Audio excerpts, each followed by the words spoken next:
ప్రభునందు ప్రియ దేవుని బిడ్డలారా, ప్రభు పేరట మరి ఒకసారి మీ అందరికీ ప్రత్యేక వందనాలు తెలియజేస్తున్నాను.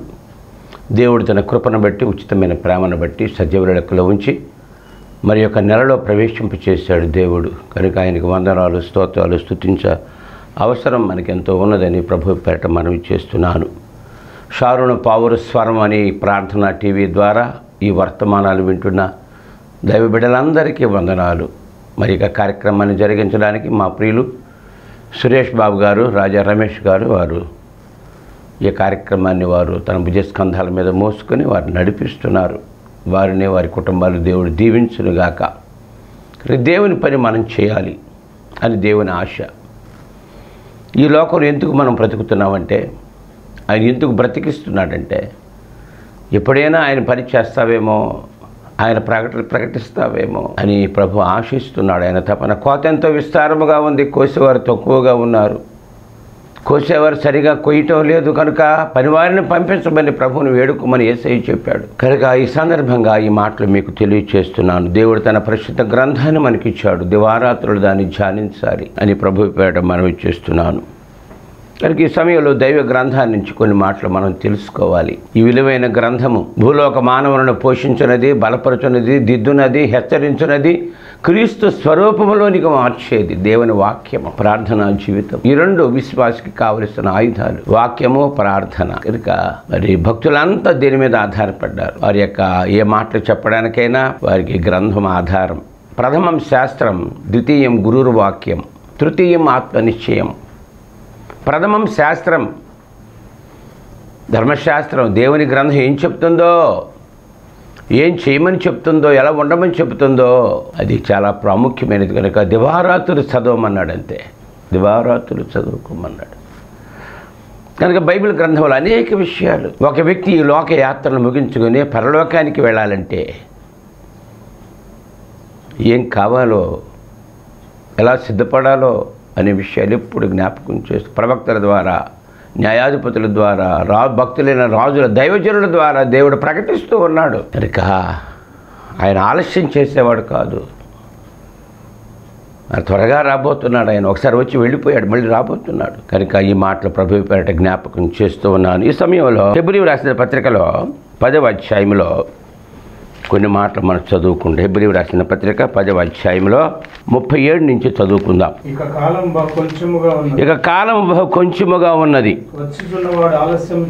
వచ్చుచున్నవాడు ఆలస్యం చేయక వచ్చును. నా ఎదుట నీతిమంతుడైన వాడు విశ్వాసమూలముగా జీవించును గాని అతని వెనకకి తీసిన ఎడల అతను నా ఆత్మకు సంతోషం ఉండదు.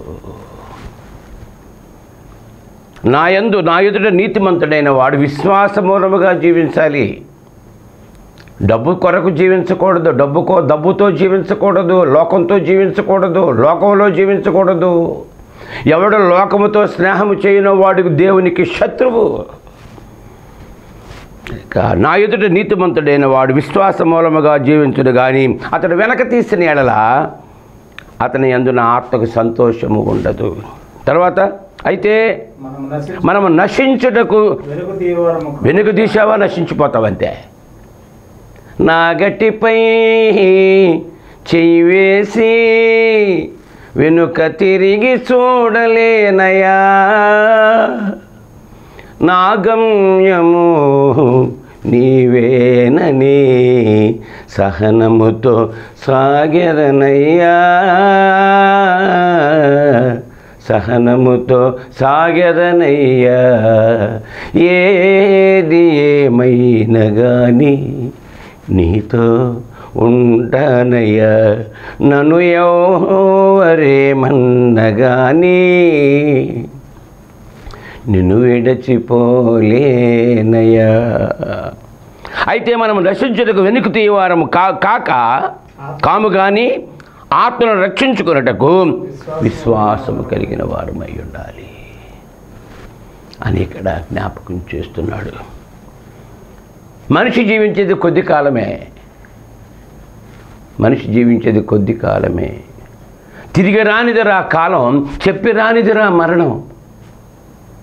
తిరిగి రాదు కాలము, చెప్పి రాదు మరణము. కనుక ఇక కాలం బహు కొంచెముగా ఉన్నది కనుక వచ్చుతున్నవాడు ఆలస్యము చేయకపోవచ్చును. ఈ ఆలస్యం అనేది పెద్ద ప్రమాదం మానవ జీవితంలో. ఆలస్యం చేయకూడదు. కాలం విలువ గుర్తించని కొందరు బద్ధకస్తులు ప్రతి పనిని ఆలస్యంగా చేస్తుంటారు. చేయవలసిన పనిని తర్వాత చేద్దాంలే, లేకపోతే రేపో ఎల్లుండి చేద్దాంలే అని వాయిదా వేస్తుంటారు. కానీ ఆలస్యం చేయడం వల్ల తమకు కలిగే నష్టాన్ని అంచనా వేయలేరు. అమృతం కూడా విషంగా, ఆలస్యం అమృతం విషం అన్నాడు. ఆలస్యమైతే అమృతం కూడా విషమైపోతుందని సత్యాన్ని మానవుడు తెలుసుకోలేకపోతున్నాడు. ఆలస్యం చేద్దాంలే, చూద్దాంలే. మన జీవితంలో పెద్ద శత్రువు ఆలస్యమే. ఈ విషయాన్ని మనం ఎక్కువగా తెలుసుకోవాలి. ఆలస్యం చేయకూడదు. స్కూల్కి ఆలస్యం చేయకూడదు. ఆఫీస్కి ఆలస్యం చేస్తారా? ట్రైన్కి ఆలస్యంగా వెళ్తారా? బస్సుకి ఆలస్యంగా వెళ్తాడా? వ్యాపారానికి ఆలస్యంగా వెళతాడా? దేవుని మందిరానికి రావాలంటే ఆలస్యంగా ఆఖరిని వస్తారు చాలామంది, మధ్యలో వస్తారు చాలామంది, అసలు కొందరు రారు. అసలుకి వచ్చేవారు వెళ్దాంలే. ఆలస్యం అమృతం విషం అనే సత్యాన్ని మర్చిపోకూడదని ఒక చరిత్ర మనకి జ్ఞాపకం చేస్తుంది. ఒకనాటి సాయంకాలం ఒక తుమ్మెద సరస్సులోని పద్మంపై వ్రాలింది. ఆ పుష్పంలోని మకరందాన్ని ఆస్వాదిస్తూ అలాగే కూర్చుండిపోయింది. పుష్పంలోకి వెళ్ళింది ఒక తుమ్మెద. మకరందాన్ని ఆస్వాదిస్తుంది, తేనెని ఆస్వాదిస్తుంది. ఈ లోపల సాయంకాలం అయిపోయింది. సూర్యుడు కురింగిపోతున్నాడు, ప్రొద్దుగుంకింది, సూర్యుడు వెళ్ళిపోతున్నాడు. ఈ లోపల పుష్పం ముడుచుకుపోతుంది. తుమ్మెదకు తెలుసు పుష్పం మూసుకుపోతే లోపల చచ్చిపోతానేమోనని. కానీ తేనెని వదలలేకపోతుంది ఈ తుమ్మెద. సరే అలా అనుకుంటుందట. సరే పుష్పం ముడుచుకుపోతుంది, ఈ రాత్రి అంతా ఇక్కడే ఉంటాను, హాయిగా అమృతం తాగుతాను, ఈ తీపి తింటాను. ప్రొద్దున మళ్ళా సూర్యుడు వస్తాడు కదా, పుష్పం వికసిస్తుంది కదా, అప్పుడు వేరే పుష్పం మీదకి వెళ్ళొచ్చులని నిశ్చింతగా ఆ పుష్పం లోపల బందీ అయిపోయింది మన యొక్క తుమ్మెద. దురదృష్టవశాత్తు అప్పుడే వచ్చింది ఒక ఏనుగు ఆ సెలయేరికి నీటిని త్రాగడానికి. నీరు త్రాగింది, కడుపు నిండింది. అది ఒక్కసారిగా విజృంభించి ఈ తామర పుష్పాలన్నిటినీ చల్లాచెదురు చేసే తొండంతో పాడు చేసేసింది. లోపలున్న ఈ తుమ్మెద చచ్చిపోయింది. ఆలస్యం చేయడం వల్ల ఆ తుమ్మెద తన జీవితాన్ని అర్ధాంతరంగా ఆపివేసుకొని తన జీవితాన్ని ముగించింది. జాగ్రత్త. ఆలస్యం అమృత విషయం. ఒకవేళ అదే కానీ ముందుగా వెళ్ళిపోయి ఉంటే ఆ ప్రమాదం తప్పేది కదా. కనుక ఏ విధంగానైతే దూర ప్రాంతాలకు నగరాలకు మరునాడు చేరుకోవాల్సిన వ్యక్తి ముందు రోజే ప్రయాణం అయిపోయినట్లే పరీక్షల్లో ఉత్తీర్ణులు కావాలని భావించేవారు ఆ కోర్సులో ప్రవేశించిన నాటి నుంచే చదువును ప్రారంభించాలి. ఆలస్యం చేయకూడదు. రేపేం జరుగుతుందో ఎవరికి తెలియదు. ఈరోజే నీది. ప్రభు వచ్చేస్తున్నాడు, ఆయన ఆలస్యం చేయడం లేదన్నాడు. ఇక కాలం బహు కొంచెముగా ఉన్నది, వచ్చేవాడు ఆలస్యము చేయక వచ్చును. ఆయనకి జీవితంలో ఆలస్యం చాలా ప్రమాదకరం. ప్రార్థన చేసుకుందాంలే, తర్వాత బైబిల్ తర్వాత చదువుకుందాంలే, అప్పుడే ఎందుకులే, ఇంకా వయసు అయిపోలేదులే, బోడంత వయసు ఉందలే.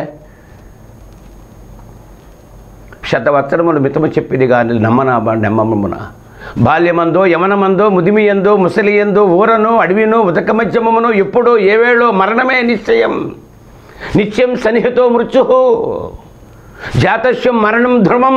మరణానికి తెలియదు, వయసుతో నిమిత్తం లేదు మరణానికి. తమ కాలం ఎప్పుడు వచ్చునో నరుడు ఎరుగరు. సొలొమోను చెప్తున్నాడు ప్రసంగి, తమ కాలం ఎప్పుడు వచ్చునో నరుడు ఎరుగరు. దీపం ఉండగానే ఇల్లు చక్క పెట్టుకోవాలి. ఆలస్యం అమృతం విషం. బైబిల్లో కొన్ని వృత్తాంతాలు చూస్తే మనకి ఆలస్యం వల్ల అనర్థాలు ఎన్నో జరిగాయి. చూడండి, ఆదికాండములో 19వ అధ్యాయంలో అబ్రహాము దేవుని స్నేహితుడు, అబ్రహాము విశ్వాసులకు తండ్రి. దేవుడు అబ్రహాము దగ్గర ఎండవేళ మమ్రే మైదానంలో సింధూర వనంలో దేవుడు వచ్చాడు, మాట్లాడాడు. అబ్రహాం ఎంతో విద్య చేశాడు, తలడిల్లిపోయాడు. నా ప్రభువు నా దగ్గరికి వచ్చాడని భక్తుడి దగ్గరికి భగవంతుడు వస్తాడు, ఆయనకు ఆతిథ్యం ఇచ్చాడు 18వ అధ్యాయంలో. ఈ తర్వాత వెళ్ళిపోతూ అయ్యా మీరు ఇక్కడ ఉండాలి, ఈరోజు మేము వెళ్ళిపోతున్నాము అబ్రహాము పని మీద వచ్చామన్నాడు దేవుడు. పని ముగించుకురావడం వెళ్ళిపోతున్నాం మేము. లేదయ్యా ఈరోజు మీరు నా దగ్గర ఉండాలి. చూడండి అక్కడ ఏమన్నాడు, మొట్టమొదటి చదువుతుంటే 3వ వచనం చదవండి. 3వ వచనం, ప్రభువా నీ కటాక్షం నా మీద ఉన్న ఎడల దాటిపోవద్దు, నేను కొంచెం నీళ్లు తెప్పించేదను, దయచేసి కాళ్ళు కడుక్కొని ఈ చెట్టు క్రింద అలసట తీర్చుకొనుడి, కొంచెం ఆహారం తెచ్చదను, మీ ప్రాణములు బలపరుచుకొనుడి, తరువాత మీరు వెళ్ళవచ్చును. ఇందు నిమిత్తమే కదా మీ దాసుని యొద్దకు వచ్చి తినను. చూసారా, ఆతిథ్యం చేయాలి. నేను ఆకలి కొంటే ఆహారం పెట్టావు, వస్త్రహీనుడిగా ఉంటే వస్త్రాలు ఇచ్చావు, పరదేశిగా ఉంటే చేర్చుకున్నావు. నా తండ్రి చేత ఆశీర్వదించబడిన వారలారా, లోకం పుట్టినది మొదలుకొని మీ కొరకు సిద్ధపరిచిన రాజ్యాన్ని స్వతంత్రించుకో.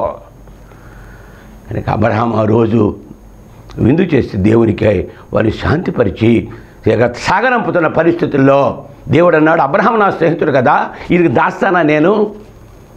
దేవుడు ఎందుకు సొదొమ గొమొర్రా పాపం ఎక్కువైపోయింది. ఒకప్పుడు లోక పాపం ఎక్కువైపోతే ఆ నోవహ కాలంలో జలప్రలయంతో ప్రపంచం నాశనం చేసేసాడు. ఇప్పుడు సొదొమ గొమొర్రా వచ్చేసింది 20 నుంచి. మరియు యెహోవా సొదొమ గొమొర్రాలను గూర్చిన మరో గొప్పది కనుకను వాటి పాపం బహు భారమైనది కనుకను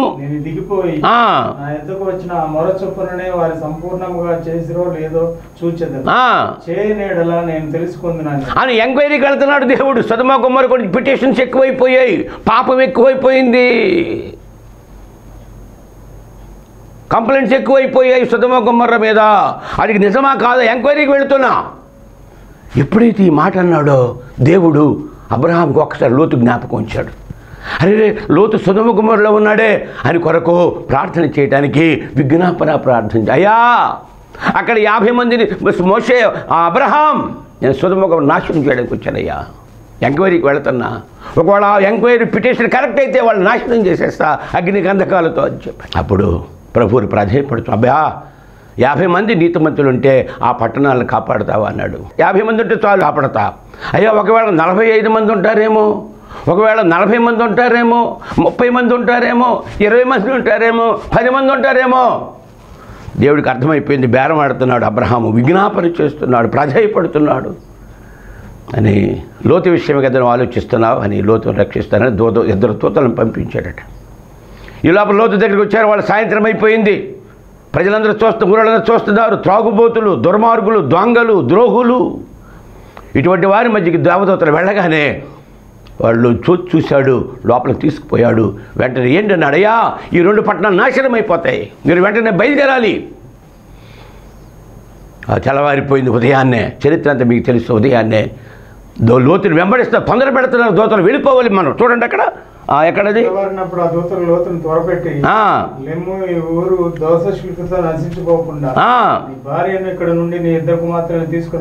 అతడు తడవు చేసెను. 19 అధ్యాయం 16లో అతడు తడవు చేసెను. తడవు అంటే ఆలస్యం, లోకం వదలదు. అతడు తడవు చేశాను. అప్పుడు అతని మీద యెహోవా కనికరపడట వలన మనుషులు అతని చేతిని, అతని భార్య చేతిని, అతని 2 కుమార్తెల చేతిని పట్టుకుని వెలుపలికి తీసుకుని వచ్చి ఆ ఊరి బయట నుంచి కనుక ఇక్కడికి రాడు. లోతు అనేవాడికి లోకాన్ని విడిచిపెట్టి రాడని వాళ్ళు త్వరపడి ఆలస్యం చేస్తున్నాడని గమనించారు. చేయబట్టుకుని లాక్కుని వెళ్ళిపోతున్నారు అంతే. నా ప్రియ సహోదరి, మనం కూడా ఈ రోజుల్లో ప్రభు వస్తున్నాడు హో అని చెబుతున్నాం, కానీ సిద్ధపాటు లేదు మనకి. ఇంకా ఏదో సంపాదించుకోవాలి, ఇంకెక్కడికో వెళ్ళాలి, ఏదో చూడాలి, ఏదో చేయాలని తపనే. కానీ ఈ లోకం నాశనం అయిపోతుంది, ఈ పంచభూతాలు కాలిపోతాయి, ఈ కుత్యాలు కాలిపోతాయి అయిపోద్దని చెబుతున్నారు. అయినా ఏదో సంపాదించుకోవాలా, ఏదో ప్రయత్నం చేయాలా, మాయ చేయాలా, మోసం చేయాలా, దగా చేయాలా, దోచుకోవాలి. దోపిడీ ఎక్కువైపోయింది. ఈ పట్టణం, ఈ ప్రపంచం నాశనం కాబోతుంది. కాలం బహు కొంచెముగా ఉన్నది. వచ్చేవాడు ఆలస్యం చేయకుండా వస్తానని చెబుతున్నా. కానీ ఆ లోతు ఆ రోజు ఏ విధంగా తడవ చేస్తున్నాడో, తడవ అంటే ఆలస్యం చేయకూడదు. చివరికి ఏమైంది, బయటికి తీసుకొచ్చేశారు. బలవంతంగా లాక్కొచ్చేసారు. అప్పుడు అన్నాడు, ఆ పర్వతానికి కొండకు పోమన్నాడు. అయ్యా అలా కాదు ప్రభు అన్నాడు. చూసారా, దేవుడు చెప్పింది చేయాలి. Do what I said but don't do what I do, do how I said. దైవజనుడు చెప్పింది చెయ్యి, దేవుడు చెప్పింది చెయ్యి. అలాగ కాదు, ఏంది అలా కాదు. అయ్యా ఇక్కడ చిన్న గ్రామం, అంత దూరం వెళ్ళడం ఏమైపోతాడు నాకు తెలియదు. పర్వతంకి వెళ్తే ఇక్కడ చిన్న నగరం పట్టణం గ్రామం ఉంది, సోయరని అక్కడికి వెళ్తానన్నాడు. ఎక్కడికి ఒక చావు, నువ్వు వెళ్లకుండా నువ్వు వెళితేనే స్టార్ట్ అవుతారా బాబు ఏ ఉగ్రత. వెళ్ళాడు, చివరికి పాడైపోయి. అక్కడ ఎవరు లేరు. పర్వతం దగ్గర ఎంతమంది ఉన్నారో తెలియదు, దేవుడు చెప్పిన స్థలంలో ఎంతమంది ఉన్నారో తెలియదు. ఈ రోజుల్లో సేవకులు పల్లెటూరికి గ్రామాలకు వెళ్ళరు, చెప్పిన చోటకి వెళ్ళరు, వాళ్ళ ఇష్టమే. ఏది పచ్చగా ఉండి అక్కడికి వెళ్తారు. లోతలుగా పచ్చగా ఉందని వచ్చాడు, పాడైపోయాడు. అంతే. తన జీవితంలో బైబిల్లో చరిత్రలో లోతు పెద్దలు పాపం చేసి పాడైపోయారు. వారి సంతానం పాడైపోయింది, వారి వంశం పాడైపోయింది. లోతు అతడు తడవ చేశాను అని ఇక్కడ జ్ఞాపకం చేస్తున్నాడు. కనుక జాగ్రత్త, ప్రభు రాబోదు. ఆలస్యం చేసావా నువ్వు దెబ్బతింటావు, పాడైపోయి నరకానికి వెళ్ళిపోతావు, మహాశ్రమలో చిక్కుకుపోతావు అని దేవుని పేరట ప్రత్యేకంగా హెచ్చరిక.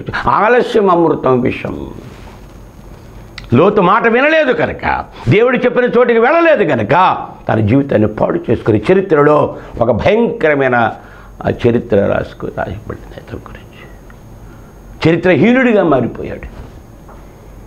తన సంతానము శాపగ్రస్తులుగా మారిపోయారు. చిన్న ఆలస్యము ఒక వంశాన్ని నిర్వీర్యం చేసేసింది. జాగ్రత్త. రెండవదిగా నిర్గమాకాండం 32వ అధ్యాయంలో మోషే నాయకుడిగా ఉన్నాడు. 40 లక్షల మందిని నడిపిస్తున్న రోజులవి.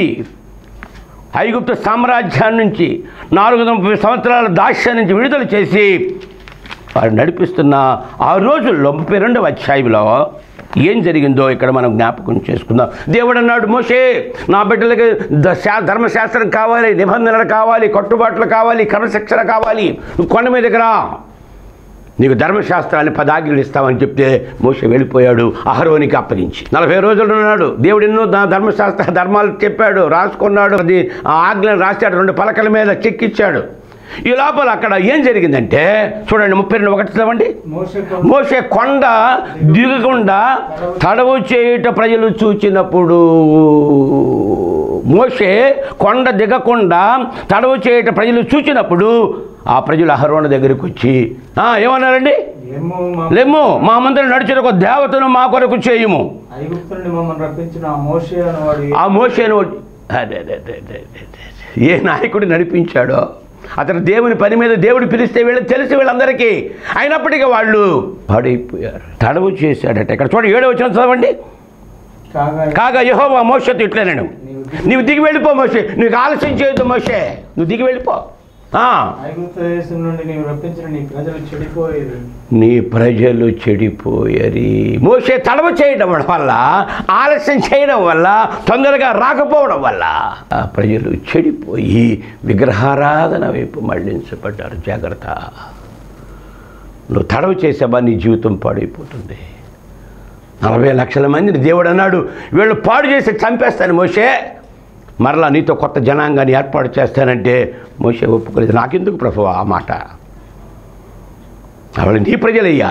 ఇక్కడ దేవుడు అంటున్నాడు మోషేతో, నా ప్రజలు అన్న దేవుడు, నా ప్రజల మొర విన్నాను, వాళ్ళ దాస్యాన్ని విడిపించాలి, నా ప్రజలు నువ్వు విడిపించాలి, తీసుకురావాలని దేవుడు ఇక్కడ నీ ప్రజలు చెడిపోయే కోపం వచ్చేసింది దేవుడికి. అంతే.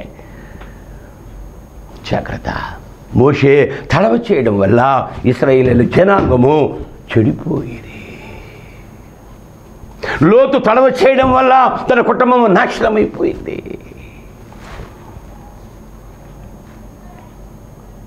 మనకు తెలుసు మత్తయి సువార్త 25వ అధ్యాయంలో 10 మంది కన్యకలు, వాళ్ళు పెండ్లి కుమారుడు వస్తున్నాడు అని ప్రకటన ఇవ్వబడింది. మత్తయి సువార్త 25వ అధ్యాయంలో మొట్టమొదటి చదవండి.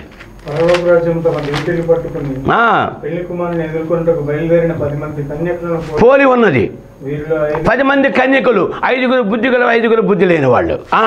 ఈ లోపల పెండ్లి కుమారుడు, 5వ వచనం, పెండ్లి కుమారుడు ఆలస్యము చేయగా వారు కునికి నిద్రించుతుండేది. ఎందుకు ఆలస్యం చేశాడో మనకు తెలియదు. వీరు కునికి నిద్రించిరి. అర్ధరాత్రి వాడు ఇదిగో పెండ్లి కుమారుడు, పెళ్లి కుమారుడు వస్తున్నాడు హో అని ప్రకటన వచ్చేసింది. 10 మంది లేచారు, 10 మంది దీపాలు వెలిగించారు. 10 మంది దీపాలలో 5 దీపాలు ఆరిపోతున్నాయి. అప్పుడు వాళ్ళు అన్నారు, మీకు కొంచెం నూనె మాకు ఇమ్మన్నారు. వీళ్ళు అన్నారు, ఇక్కడ మొఖమాటం లేదమ్మా, మా దీపాలు ఆరిపోతే మాకెవరు నూనె ఇస్తారు? నరుడి ఆత్మ యెహోవా పెట్టిన దీపము. నీ ఆత్మ ఆరిపోయే స్థితిలో ఉందేమో చూసుకో మిత్రమా. దేవుని ఆత్మ కలిగిన వాడై ఉండాలి. దేవుని ఆత్మ నువ్వు లేకపోతే నువ్వు చచ్చిన వాడవే అన్నాడంతే. నువ్వు బతికినా చచ్చిన వాడు జీవత్సవాని అన్నాడంతే. నీ ఆత్మ ఆరిపోతుందేమో చూసుకో. పెండ్లి కుమారుడు వస్తున్నాడు అని ఎదుర్కోవాలి. నీ దివిటి వెలుగుతూ ఉండాలి. నువ్వు వెలగాలి, నువ్వు వెలిగించాలి, నువ్వు వెలగాలయ్యా. మీరు లోకానికి వెలుగు, లోకానికి వెలుగు అని దేవుడు. మీరు లోకానికి ఉప్పు అని చెప్పాడు. నేను లోకానికి వెలుగు, మీరు లోకానికి వెలుగుగా ఉండాలి. మీరు దారి చూపించేవారిగా ఉండాలి, ప్రజలను ఆకర్షించేవారిగా ఉండాలిరా. అయ్యా మా దీపాలు ఆరిపోతున్నాయి, మాకు నూనె కావాలి, మీ నూనె మాకు ఇస్తారా? మేము ఎక్కివ్వమన్నారు ఇంత వాళ్ళు. ఎవరిస్తారండి? ఎందుకు ఇస్తారు మీకు? ఆ మాత్రం తెలివితేటలు లేవా? ఊరికి వెళ్తే బట్టలు ఎక్కువ పెట్టుకుంటావే, మేకప్ సామాన్లు ఎక్కువ పెట్టుకుంటావే, బైబిల్ పెట్టుకోరు. 10వ వచనం చదవండి. వారు కొనబో ఇక అన్నారు, అక్కడ మార్కెట్లో అమ్ముతారండి, నూనె కొని అమ్మేవాళ్ళు ఉన్నారు. సావుకులే నూనె అమ్ముతారంట. నూనె అంటే పరిశుద్ధాత్మ, బైబిల్లో గుర్తు. మా దగ్గర 10,000 కడితే పరిశుద్ధాత్మ మీదకి వస్తుందిరా. 10,000 అయితే మీకు భాష ఎవరు ఇప్పిస్తామరా? ఏది ఇది? మార్కెట్లో కొన్ని వస్తువులా? పరిశుద్ధాత్మ. ఒక గారిని సీమని చెప్పి డబ్బులు పెట్టాడు అక్కడ. అయ్యా నువ్వు చేయలే కానీ పరిశుద్ధాత్మ రావాలన్నాడు. పోతావరో రే. దేవుని పని, దేవుని సేవని వ్యాపారం చేసేసారు ఈ రోజులు. ఇవి చివరి అంచె దినాలలో ఉన్న ప్రభు వచ్చే రోజుల్లో ఉన్నాం. ఆలస్యం కూడా రాబోతున్నాడు ఆయన. ఇంకా వ్యాపారం చేసుకో వెళ్ళండి. అమ్మేవాడు నూనె వాడు వెళ్ళమన్నాడు. అయితే వారు కొనవచ్చుండగా పెండ్లి కుమారుడు వచ్చాను. లోపలికి పోయి తలుపు వేయబడెను. పరమగీతం 5వ అధ్యాయంలో 2 చదవండి. పరమగీతము 5వ అధ్యాయం 2వ వచనములో, నా ప్రియునికి తలుపు తీయనంతలో పరమగీతము కనుక నా ప్రియ సహోదరి సహోదరులారా, లోతు తడవ చేశాడు, కుటుంబం నాశనం అయిపోయింది. మోషే తడవ చేశాడు, ఇశ్రాయేలు చెడిపోయారు. పెండ్లి కుమారుడు ఆలస్యం చేశాడు, బయలుదేరిన సరిగా సిద్ధపడలేదు కనుక వారికి తలుపు వేయబడిపోయింది. నా